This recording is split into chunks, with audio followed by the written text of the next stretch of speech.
አዎ። እና እውነት አንተ እርቃኗን ቀርጸሃታል? አልቀረጽኳትም። እኔ በፍጹም አልቀረጽኳትም። ይህንን ከሰው አይደለም ማረጋገጥ የምፈልገው፣ ይህንን በራሴ እጅ ነው ማረጋገጥ የምፈልገው። ምኑን? በአንተ ፊት ይህን ቃል አልደግሞም። ምክንያቱም ጉዳዩ ስለምን እንደሆነ ታውቃለህ። ይህንን ጉዳይ ማረጋግጠው ደግሞ መድኃኒት በሰጠች ወረቀት አይደለም፣ በራሴ እጅ ነው። ምክንያቱም ጉዳዩ ትልቅ ነገር።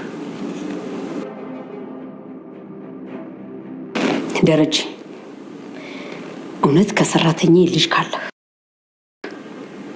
ይህንን ነገር ፈጽመው ከሆነ ዝም ብለህ እንዳትቀመጥ። ሰማኛለህ? ይህንን ጉዳይ እስካረጋግጥ ድረስ እጄ እንዳትጨብጥ፣ መኝታዬንም እንዳትጋራ። ሌላው ምንም ነገር ለማደናቀፍ ብትሞክር መድኃኒት የነገረች ነገር እውነት እንደሆነ አረጋግጣለሁ። እሺ ደረጀ፣ ይህን ነገር ታደርጋለህ ብዬ አላስብም። በምንም አይነት አቶ ደረጀ እንግዲህ ለ20 ዓመት ደብቆ የኖረ ምስጢር እንግዲህ ወይዘሮ መድኃኒት ዘርዝራ ሁሉም ነገር ተናግራለች። ማሚ እንግዲህ በጣም አልቅሳለች፣ በጣም ተናዳለች። አቶ ደረጀ እንግዲህ በጣም ግራ በመጋባት ውስጥ ገብቶ ስቅስቅ ብሎ እያለቀሰ ይገኛል ማለት ነው። አቶ ደረጀ በአንደኛ ነገር በመጀመሪያ ብትናገር ኖሮ ይሄ ሁሉ ችግር አይመጣም ነበረ። መጀመሪያም ነበረ መናገር የነበረበት። አሁን ግን ማሚ በጣም ያልሆነ እርምጃ እየወሰደች ትገኛለች። እኔ ይሄንን ሁሉ ሄጄ መረጋገጥ የሚፈልገው ሰላምዬ ጋም ነው ብላለች እና ሰላም ጋም ለመሄድ ወስናለች። ዳጣ በጣም ተጨንቃለች። እውነቱን ለማሚ እንዳትናገራት እያለች ትገኛለች። ነገር ግን እውነቱን ማሚ መስማት ግዴታ ነው። እውነቱን ማሚ እስከዛሬ በትኩሱ ቢነግራት ኖሮ ይሄን ሁሉ ርቀት አይሄዱም ነበረ። አሁንም እንዲደበቅ ነው የምትፈልገው ዳጣ ማለት ነው።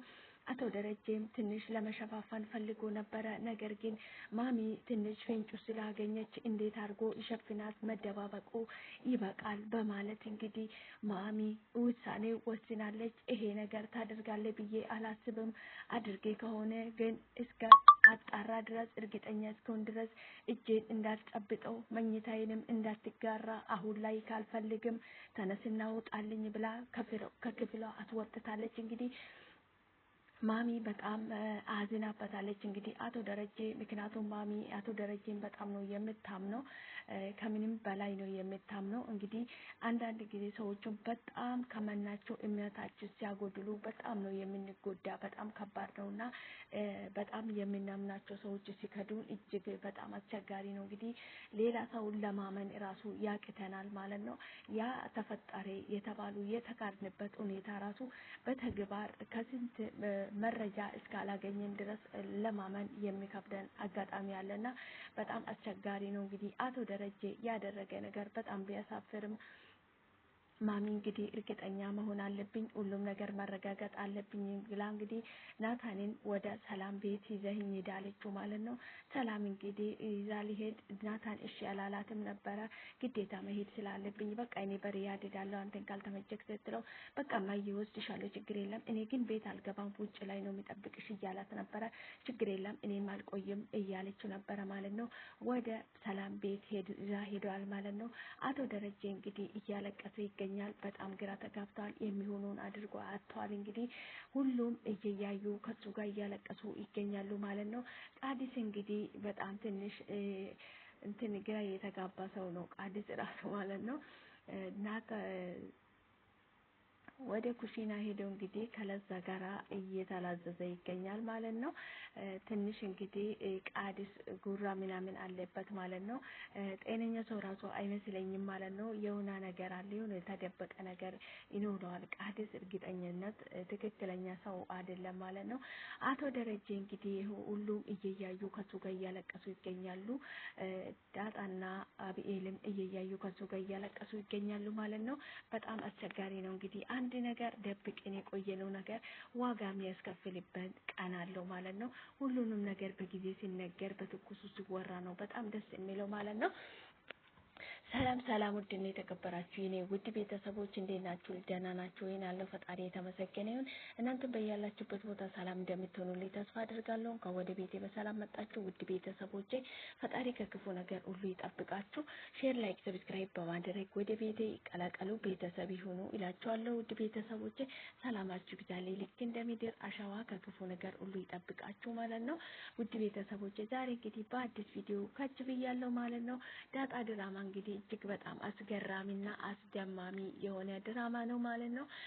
እንደዛ ደስተኛ ሰላም ፍቅር የዘነበበት ቤተሰብ እንግዲህ አሁን ሌላ ብጥብጥ ውስጥ ገብቷል ማለት ነው። መድኃኒት እንግዲህ አቶ ደረጀ ለ20 ዓመት ደብቆ የቆየው ምስጢር እንግዲህ ዘርዝራ ለማሚ ተናግራለች። ማሚ እንግዲህ ለማመንም አልተቻላትም። ብጥም ግራ ተጋባለች። በባሌም በቦሌም ብትል ምንም ልታምነው አልቻለችም። በመጨረሻ እንግዲህ ሰላም ጋር ሄዳ ሁሉንም ነገር ለመጣራት ሞክራለች። ነገር ግን እሷ ከሰላም በኋላም በዲኤም መጣራት ትችላለች ይመስለኛል ማለት ነው። ምክንያቱም አሁን ግን ዳይሬክት ሰላም ጋር ነው ሄደችው። ሰላም እንግዲህ የምትሰጣት መልስ አይታወቅም። አይደለም ነው የምትለውን ነገር አይታወቅም እንግዲህ ነገር ግን ናታንም አቶ ደረጀ ጋር ደውሎ ሰላም እንዳትናገሪ እንደ ማሚ እኮ እርግጠኛ አልሆነችም እንዳትናገር እያላት ነበረ ማለት ነው። ነገር ግን አቶ ደረጀም እንዴት ነግረው ፈልጎታል ማለት ነው። እስከ መቼ ደብቄ ቆያለሁ? ጊዜ መራዘማ ነው። በጣም ረጅም ጊዜ ሆኖታል ከደበኩኝ። ነገር ግን አሁን ሁሉም ነገር መናገር አለብኝ፣ እውነቱ መውጣት አለበት እያለ ነበረ ማለት ነው። ምክንያቱም እውነቱ መውጣት ስላለበት እውነት መናገር አለበት። ሁሉም ነገር ዝርዝር ተደርጎ መውጣት አለበት። ማሚ ግን ያወቀችው ሕፃኑ ልጅ የአቶ ደረጀ እንደሆነ ነው እንጂ ዳጣ የአቶ ደረጀ እንደሆነች አላወቀችም። ገና ሌላ ጉድም አለ ማለት ነው። ነገር ግን ሁሉንም ነገር ከአቶ ደረጀ ሰላም ጋር እንድትሄድ ከሚፈቅድለት እዛ ሁሉንም ነገር ዘርዝሮ ቢነግራት እውነቱ እዛው ቢናገራት ኖሮ በጣም መልካም ነበረ ማለት ነው። አቶ ደረጀ ደግሞ እዛው መናገር አልፈለገም። እንግዲህ ማሚ ርቀት ሄዳ እንድትጣራ ነው የፈለገው ማለት ነው። እንደዚህ እንደኔ እንደዚህ ማድረግም አይጠበቅበትም፣ ማድረግም አልነበረበትም ማለት ነው። ሁሉንም ነገር እዛው መናገር ነበረበት እንጂ እንደገና ማሚ ሰላምዬ ጋር እንድትሄድ መፍቀድ አልነበረበትም ማለት ነው። ያም ሆነ እንግዲህ ሰላምዬ ለማሚ የምትሰጠው መልስ አይታወቅም፣ ምን ብላ እንደምትመልስለትም አይታወቅም። እንግዲህ ሁሉም እንግዲህ በጉጉት እየጠበቀ ይገኛል። እንግዲህ አብኤልም ዳጣም የሰላም ልጅ መሆኑ አዲሱ ልጅ የተወለደም የአቶ ደረጀ ልጅ መሆኑ አታውቅም። ካወቀች እንግዲህ እሷም ሌላ ታሪክ ነው። አሁን ግን ከአባቷ ጋር እያለቀሰች ነው። አባቴ በጣም ተጨንቋል፣ ምን ላድርግለት እያለች እንግዲህ ለናታን እያወራችን ምን ልርዳው እያለች ነበረ ማለት ነው። በዛ ሰዓት እንግዲህ ናታን እርዳታሽ የሚፈልግ ኖሮ ይጠይቅሽ ነበረ፣ ዝም በዩ አሁን አብኤል አንቺ ይላታል ማለት ነው። ነገር ግን አብኤል ዝም ማለት አልቻለችም። ማሚ ጋር ገብታ ብዙ ነገር ስታወራ ነበረ ማለት ነው። ማሚ አንቺ የክስቴን አትመኛት፣ እሷ ውሸቷን ነው የምታደርገው ነገር ሁሉ ውሸት ነው። አንቺ ሲጀምር አንቺ እንደዚህ እንድታዝኝ አልፈልግም። አንቺ በጣም ጠንካራ እናትና ጀይና እናት ነሽ፣ ካንቺ አይጠበቅም እያለቻት ነበረ ማለት ነው። ነገር ግን ማሚ በአንድ በአመነችው ሰው ላይ ነው ደካማ የሆነችው ማለት ነው። አንድ ሰው እንግዲህ ሁሉም ሰው የሆነ ደካማ ጎን አለው ማለት ነው። የሚደክምበት የማይደክምበት ደካማ ጎን አለው ማለት ነው። እሱ ምንድነው? በቃ ወይ በምንወደው ነገር እንፈተናለን፣ የምንደክምበት ነገር ይኖራል ማለት ነው። ማሚ ደግሞ እንግዲህ በምትወደው በምታፈቅረው በአመነችው ባለቤቷ ደካማ ጎኗ ትዳሯ ደካማ ጎኗ ስለሆነ በሱ ስለመጡብኝ ደካማ ሆናለች ማለት ነው። ምክንያቱም እንግዲህ ያው ሁሉም ሰው ጠንካራ ነኝ ብሎ ያወራል ያደርጋል። ነገር ግን ደካማ የምንሆንበት ነገሮች አሉ ማለት ነው። ማሚ ደግሞ ደካማ የሆነችበት በትዳሯ የተነሳ ነው እንጂ ማሚ ደካማ ሴት አይደለችም ማለት ነው። ማሚ እንግዲህ በመጨረሻ እውነቱ ላይ ደርሳ አጣርታ ሁሉም ነገር ዝርዝር እንደምታወጣ ተስፋ እናደርጋለን። ማሚ ምንም ባይከፋት ባታዝን በጣም ደስ ይላል ማለት ነው። ያም ሆነ እንግዲህ አቶ ደረጀ እውነቱን አውጥቶ ቢናገር ኖሮ መልካም ነበረ። እሱ ደግሞ ሰላም ጋር መላክ አልነበረበትም ነበረ ማለት ነው። እንግዲህ ማሚ በዚህ ሰዓት እያለቀሰችም ምንድነው የምታደርገው ነገር ራሱ ጥፍት ብሎባታል ማለት ነው። በጣም ነው የምታዛዝነው ማለት ነው። ዳጣ እንግዲህ እየለመነቻት ነበረ ሰላም ገደውላ፣ ሰላም ደግሞ ግዴታ የምትጠይቀኝን ነገር ሁሉ መመለስ አለብኝ እያለች ነበረ። ውድ ቤተሰቦቼ እንኳን በሰላም ወደ ቤቴ መጣችሁ። በድጋሚ ሼር፣ ላይክ፣ ሰብስክራይብ በማድረግ ቤተሰብ ይሁኑ፣ ወደ ቤቴ ይቀላቀሉ። አብሮነታችሁ አይለየኝ። ስለምትበረታቱኝ ስለምትከታተሉኝ ከልብ አመሰግናለሁ። አሁንም አብሮነታችሁ አይለየኝ። ቪዲዮ ላይክ፣ ሼር፣ ኮሜንት በማድረግ አበረታቱኝ። ከእናንተ የሚጎል ነገር የለም። መልካምነትን እታደሉታል እንጂ አይታገሉትም ማለት ነው። ሰላማችሁ ይብዛልኝ። ምጥንና የውሃዬም እዚህ እየተጨቃጨቁ ይገኛል ማለት ነው። ለዛና ገዜም እዚህ በፍቅር እንግዲህ እየተጨቃጨቁ ይገኛሉ ማለት ነው። ዳጣም ግራ ተጋብታለች። ሰላምዬ ባትናገረው መልካም ነበረ። ነገር ግን ለማሚ ምንም ነገር እንዳትናገሪ፣ ማሚ በጣም ታዝናለች፣ ማሚ በጣም ትሰበራለች እያለቻት ነበረ ማለት ነው። ነገር ግን እውነት ሲነገር እውነት ሰውን አይሰብርም፣ ውሸት ነው ሰውን የሚሰብረው እንጂ ማሚ እውነቱን ቢሰማ ቁርጧን አውቋ ትቀመጣለች። ነገር ግን ሁሉ ጊዜ ውሸት እየተነገራት ልቧን በጥርጣሬ ብዙ ነገር ከሚትሆን እውነቱ ተነግሯት እርፍ ብላ ብትቀመጥ መልካም ነው ማለት ነው። ሁሉ ጊዜ እንግዲህ የሰው ልጅ ሁሌ ውሸት ሲነገረው እምነታችን ይነጣልን፣ በጣም እንጎዳለን፣ እንሰበራለን፣ ቅስማችን ይሰበራል ማለት ነው። ከዚህ ሁሉ እውነት መናገር ሰውን አይጎዳም፣ ውሸት ነው ሰውን የሚጎዳው። አንዳንድ ሰዎች እንግዲህ ይሄ እውነት አውጥታ ቢነግረው ይጎዳል የሚል አባባል አለና የትም አገር እውነት ሰውን አይጎዳም። ሰውን የሚጎዳው ውሸት ነው። ለውሸት እያወሩ እውነት ብነግራት ይጎዳሉ ብሎ የሚያስቡ ሰዎች ማለት ነው ሀሳባቸው ቀይሮ ውሸት ሰውን እንደሚጎዳ እውነት ደግሞ ሰውን እንደማይጎዳ ቢያስተውሉ መልካም ነውና አቶ ደረጀም እስከዛሬ አውጥቶ እውነቱን ቢናገር ኖሮ ማሚ ዛሬ እንደዚህ አታለቅስም አታዝንም ነበረ ማለት ነው። ራሱም እንግዲህ እንደዚህ አይነት ጭንቀት ውስጥ አይገባም ነበረ። ሁሉም ነገር መልካም ይሁን ነበረ ማለት ነው።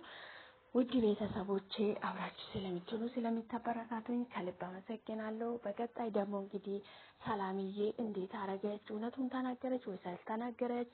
ማሚ ደግሞ አቶ ደረጀ ምን አለች? ምን ሳለች? ምን ተደረገ? የሚለው ደግሞ የሚመጣ ይሆናል። ውድ ቤተሰቦቼ እናንተ ደግሞ ሼር፣ ላይክ፣ ሰብስክራይብ በማድረግ አብራችሁ ቆዩ ማለት ነው። ውድ ቤተሰቦቼ ስለምታበረታቱ ስለምታደርጉልኝ በሙሉ ከልብ አመሰግናለሁ። ፈጣሪ ከክፉ ነገር ሁሉ ይጠብቀን፣ ሀገራችን ሰላም ያድርግልኝ። ሰላም ለሰው ልጅ በሙሉ፣ ሰላም ለሰው ልጅ ይሁን። ፈጣሪ ከሁሉም ነገር ሰላም ነውና ለሰው ልጅ ሰላማችሁ ይዛልኝ። በቀጣይ በአዲስ ቪዲዮ እስክንገናኝ ቸር ቆዩልኝ። በጣም ነው የምወዳችሁ የማከብራችሁ። ሰላማችሁ ይዛልኝ። ፈጣሪ ከክፉ ነገር ሁሉ ይጠብቀን፣ ወጥቶ ከመቅረት ይጠብቀን። አብራችሁ ስለምትሆኑ ስለምትበረታቱኝ ከልብ አመሰግናለሁ። ቪዲዮ